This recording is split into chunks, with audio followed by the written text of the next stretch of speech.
دلا دیدی که خورشید از شب سرد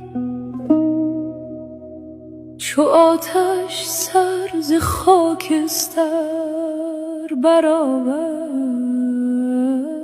زمین و آسمان گل رنگ و گلگون،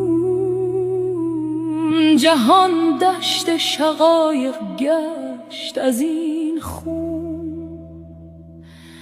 نگر تا این شب خونین سحر کرد،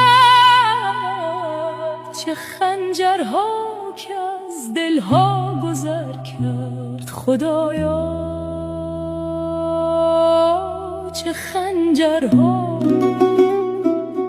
چه خنجرها که از دلها گذر